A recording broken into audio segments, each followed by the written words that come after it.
we are going to start the opening statements with Mr. Payne. Thank you.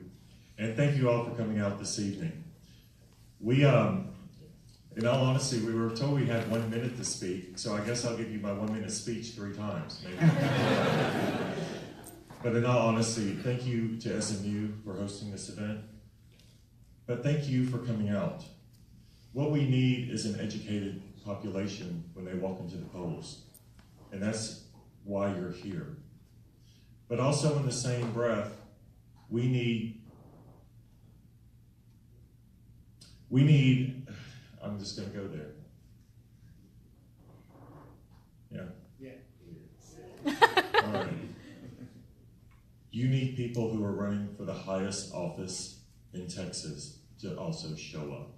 Yes. We have 9 people running for governor, and I see 4 on this stage. You have a voice. That's why we're here, and it speaks to the integrity of everyone who is up here tonight. And I commend all 4 or all 3 of you. I commend you. For actually showing up and listening to you, and not just to you who are present here this evening, but to you who are watching via Facebook or Twitter or whatever social media you may be on. We have an obligation to listen to you, and that's what our campaign has been doing. We have been traveling this state. We just reached over 27,000 miles on my car, traveling to every corner in Texas, and believe me, there are a lot of corners. But from Loving, Texas, Loving, population 138, and there are 4 Democrats. But we were there. All the way to Houston, up to Lubbock, down to Brownsville. Every voice must be heard. And we're just getting started. Lewis, he's my driver. We're just getting started. He's thrilled. We have to make ourselves available to you, because if we're not making ourselves available to you at this point, will we make ourselves available to you once for governor? And the answer is probably no. That's why I'm here this evening. That's why I've been traveling Texas, because you need accessibility to the people that say they are going to represent you. So here I am, and I cannot wait to answer your questions. Thank you.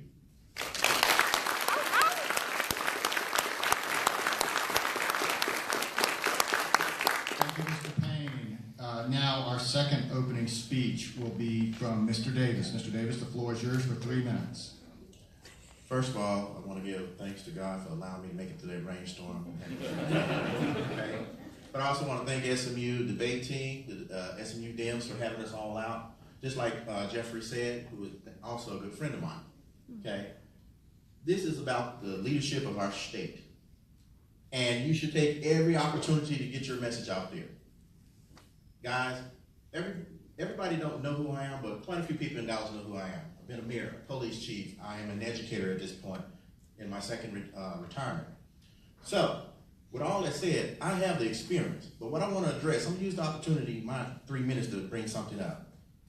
There are things that have not been addressed in our state that I think should be addressed. We've got domestic violence problems. Guys and ladies, please voice your opinion to your representatives. Let's pass legislation to take care of that. We got $2 billion industry of child sexual trafficking in Texas, and nobody's talking about it. Our governor's not fighting for it. He's not putting the money to stop it. People, call your legislators. Let's make a change. With that said, let's talk about the front runners. Who deemed them the front runners? Did you deem them the front runners? Have you cast a ballot yet? So, if you haven't cast a ballot, how are they the front runners? There's 9 candidates. Everybody brings something unique to the table. We got a businessman. You got the future governor right there down there. He is such a brainiac. I'm telling you that. He'll tell you, did I not tell you that? You the man. That's why he is smart. Okay, but on the serious side, guys, take a look at experience, because experience counts. If you think I'm lying, look what we have in the White House. That is because experience, people took it for granted. Nobody went and voted, and then they made up names to put on the ballot, and they voted for that. Running government is to help people. That's what it's about. You have to be able to serve people. I have been a public servant. My story goes all the way back to when I was 11. My mom had me passing out flyers. At age 14, I decided to run for governor because at that time I couldn't imagine to be president.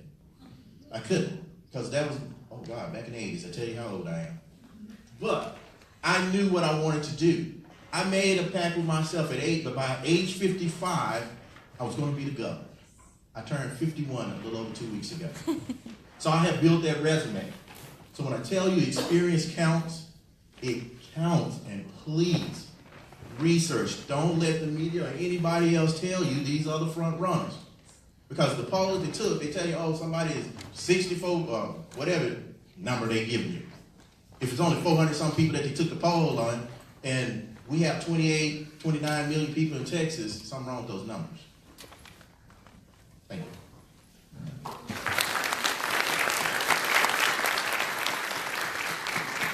Thank you, Mr. Davis. And now the next opening statement will go to Mr. Osaguda at podium 5.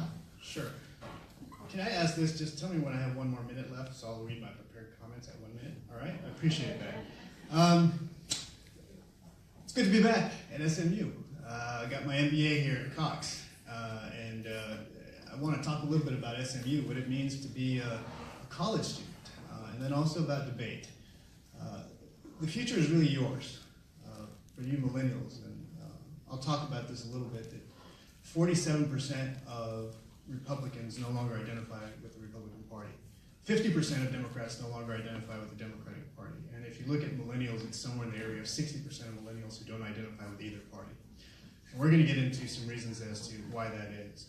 But I think it's important to understand that during my years at SMU, we argued, we debated, we were in the fish tanks down there at Cox. And when we were in study group, we had a lot of ideas to try to solve whether it was Harvard Business Review problems that we had to address, and we'd argue about it. Arguing and debate is good because it gets us to better answers. And sometimes there's a creative process that takes place when you do argue, when you do debate issues lively. That is the purpose of debate. And the other thing about debate, going back to my high school years of both participating in the Lincoln Douglas debate and the CX debate, that you learn to argue both sides. And that's extremely important for what we're going to have to do in this state with the party that we have. And how we're going to have to come together and debate and negotiate what the appropriate solutions are. But I want to say this about you all that are pursuing higher education. Never think that where you're at in your station of life, that speaking up is a challenge to the wisdom of a previous generation. What you're actually doing is bringing forth ideas that highlight that, respect that history, but then highlight all of that history and wisdom under new circumstances. And largely my candidacy is about trying to do that. So I'm going to go ahead and read my prepared statements. I have had the great pleasure of meeting so many Texans over the last several months. What is clear is that most Texans understand that our systems are under tremendous strain and that long-term solutions will require structural change. Tonight, as we attempt to make clear distinctions between our candidacies, remember that the stakes are just as high for us as they are for you. For me, this is a struggle for the future of our children, the dignity of our lives, and the lives of our parents. This fight requires a sober reflection on who we are as a party, the state of our current political climate, and on the systems that we all depend on for our collective survival. My hope is that tonight we can begin the work of reestablishing our rightful place of strength and reason in Texas politics. But to do so, we must shut down a politics based on slogans or half-baked ideas.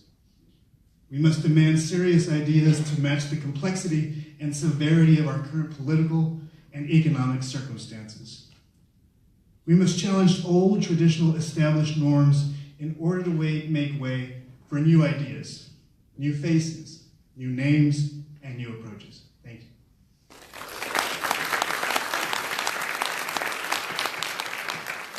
Thank you, Mr. Osaguda. And now our final opening statement will be Mr. White at podium 3. Thank you. Who's ready for a new governor out there? Yeah. Oh yeah, I am too. And let me say this, this is the first day of voting, right? In 2 weeks, this vote will be over. And whether there's a runoff or not, it doesn't matter. Every single person on this stage right here, right now, agrees on one thing. We need a new governor, and we need one now. We need one in 2019. And no matter who wins this primary, I'm committed, and I know I can speak for everyone else here to say the same thing. No matter who wins this primary, we will all work to beat Greg Abbott in November. It's that simple. Greg Abbott is an extremist in the same vein, and he plays from the same school book as Donald Trump and Dan Patrick, right? He's focused on the fringe voters in his party, and he's ignoring the rest of us. He's ignoring data, and he's ignoring science, and he doesn't believe in math, okay? And that's a problem. So how did I find myself in this position? I'm an entrepreneur. I'm not a politician, never wanted to be a politician.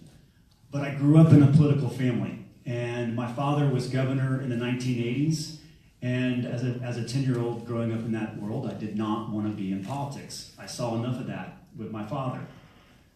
So what happened to me was 6 months ago, my father passed away. And if you've lost a parent, you know sometimes that turns your world upside down. I had the privilege of giving one of the eulogies at his funeral. And at his funeral, I got to brag on my dad to a couple thousand people. And here's what I told them. I told them my dad, when he was governor, he made the tough decisions that made Texas better. He made decisions like no pass, no play. That was a tough decision. He made decisions like raising taxes to pay for teacher salaries and to lower class sizes.